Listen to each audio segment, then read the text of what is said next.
Welcome to Canadian PGA TV. We're here at the Canadian PGA Centennial celebrations presented by Mercedes-Benz Canada. And here with Robert Thompson, our magazine editor for the Centennial magazine, and on assignment here. And Robert, what a day so far. The Centennial celebrations continue. The big galas tonight. We've got 144 golfers here, 100 more at Rivermead, and obviously close to 400 people tonight at the Hilton Lac Leamy. But today, Robert, we've had a great day walking around, chatting with some different people. Joe Steranka is here from the PGA of America. Ian Reynolds here from the PGAs of Europe.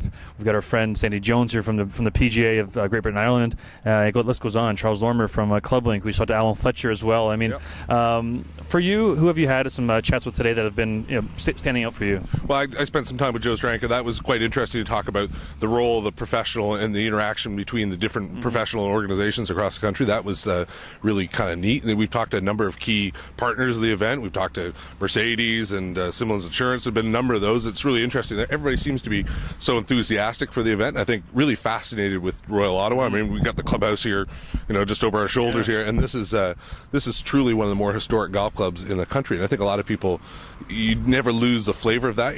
That's always sort of a really fascinating part for people to come to an old, very established golf course like this one. So you had a great chat with Charles Lormer and Alan Ogilvie, Alan's about 85 years old and Charles is probably in his early 50s, but he worked for Alan way back when. Tell us about that chat you had with them. Well, it's interesting because he said Charles, who's now one of the top guys at ClubLink, he got his first job with him, and that was fascinating because they were talking about when they initially taught lessons. Now we're talking 60 years ago.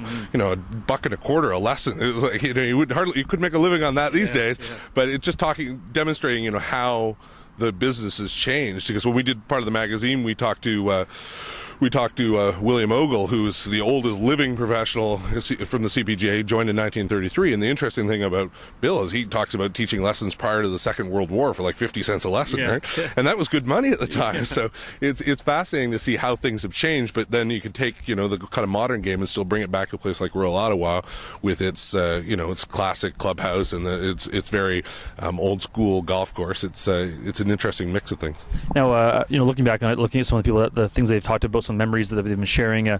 For you, have you seen the pros, enjoying themselves, kind of sharing some different stories and sharing some memories? And we saw Dennis Firth and Kevin Thistle, who works for each other, and it's kind of funny seeing some father-son duels as well. But overall, what's the vibe been so far here? I think everybody, from CPJ pros, I think they come here and they all remember how they got into the business. Yeah. So they meet people who are, oh yeah, I remember you when you worked at such and such, or yeah, I worked for so and so at a different club, and so there's all those connections. It's interesting.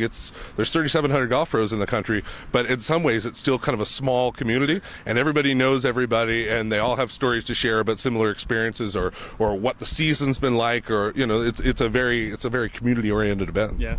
Well, we're about 5 hours away from the Centennial to start. We've got Brian Williams as our MC. We've got a bunch of great speakers. Should be a fantastic night, and we'll check in from the gala tonight.